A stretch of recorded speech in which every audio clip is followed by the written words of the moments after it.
episode 08, series 2 of 1001 Stories of Health, Youth and Hypertension. After sitting in the same position for a short while, the woman shifted her arms slightly. It was the third time she had moved on the chair. The blood pressure curve still wrapped snugly around her upper arm. Immediately, the nurse cautioned her.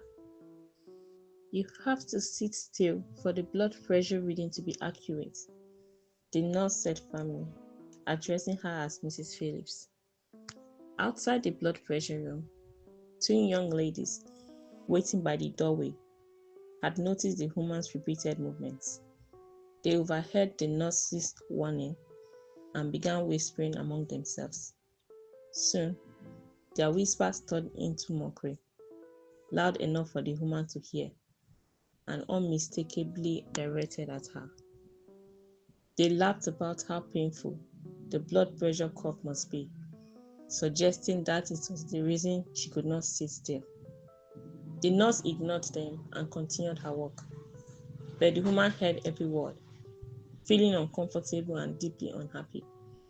She sat quietly, forcing herself to remain still as she tried to ignore them. Once the reading was complete, the nurse recorded the result and turned to Mrs. Phillips. 139/99 millimeters of mercury, she said calmly. That is mild hypertension. Concerned, Mrs. Phillips asked what it meant.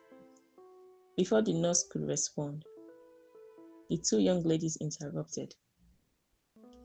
"It means you are old," one of them said mockingly. "Your blood pressure is reminding you that you don't have much time left." The other added with a laugh. "Hypertension, that's because you're old, unlike us." They clapped their hands and laughed loudly. The nurse froze for a moment, then looked at them sharply. "That is enough," she said firmly. "You are violating a patient's privacy. Please leave this area." In unison, the young ladies replied dismissively, "Whatever, we're just letting the old woman know she isn't much again. Her health has reminded her." They reluctantly began to walk away. Mrs. Phillips remained silent, her expression composed but wounded. Just as the two ladies were leaving, the nurse called them back. They returned quickly, surprised. "Are you both here to check your blood pressure?" the nurse asked. They replied that they only wanted health information, not a blood pressure check. One of them added arrogantly, "We are 25, not some old 40 or 50-year-old. The nurse glanced at Mrs. Phillips, who had quietly stood up to leave without responding. She immediately asked her to sit back down. "I am not done with you yet, Mrs. Phillips," she said gently.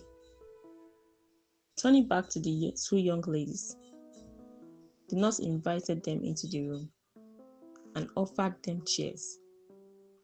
They objected, insisting the woman should leave for privacy. The nurse explained that Mrs. Phillips would leave shortly, but before addressing their concerns, she would first need to check their blood pressure. The young ladies protested, saying it was unnecessary because they were young. The nurse smiled slightly and said, "From childhood through old age, it is important to know your blood pressure," she explained. "Hypertension is not just for older people. Children and young people can get it too, often because of genetics, gender, lifestyle habits like diet and exercise, or certain health conditions." The two ladies exchanged uncertain looks and finally agreed. Bet this is a waste of time, one of them said boastfully. I'm in perfect health. I'm young, and my organs are functioning perfectly. The nurse checked the first lady's blood pressure. Your reading is optimal, she said, removing the cuff. You're fine. She then placed the cuff on the second young lady's arm. As it tightened, the young woman continued boasting about how healthy she was. When the measurement appeared, the nurse's expression changed. She said nothing and repeated it, but the numbers stayed the same. The young lady frowned. Why is my number so different from my friends? The nurse looked at the young lady, calm but fully alert. You have stage 2 hypertension, she said. This is serious and needs proper management. What? Both young ladies asked at once, panic rising in their voices. The nurse explained that the reading was high and required attention. She told the young lady that she should follow up with a doctor soon to manage her blood pressure, then stepped out briefly to make arrangements. Frightened, the young woman sat in silence beside her friend. It was then that Mrs. Phillips spoke gently. Don't worry, she said softly. It is not a death sentence. You will be treated and your blood pressure will come down. We went through the same thing. You are fortunate you found out early. The two ladies said nothing. They simply stared at each other, humbled and shaken. Moments later, the nurse returned with a file and asked the young ladies to follow her to see the doctor.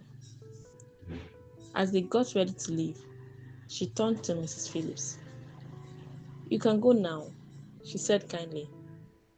You will be completely fine as long as you follow the doctor's instructions. Mrs. Phillips stood, nodded, and walked toward the door. Halfway out, she paused and turned back. I was just telling her that high blood pressure is not a death sentence, Mrs. Phillips said, referring to the young lady with stage 2 hypertension. She added, I told her that with treatment, she will be fine. Oh yes, the nurse agreed. Thankfully, she came to the hospital before it became a crisis. The nurse continued. This is why it is important to check your blood pressure regularly. As I mentioned earlier, hypertension does not only affect older people. Young people can be affected too. She said this to the young ladies, who remained silent, still surprised. The nurse gently guided the two ladies away, while Mrs. Phillips quietly led the way.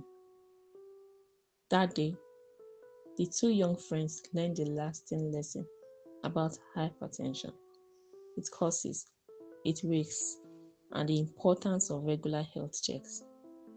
They realized that youth is not a guarantee of good health, and that awareness is essential to living a long and healthy life. Keep enjoying the episodes of 1001 Stories of Health at 1001storiesofhealth.wordpress.com.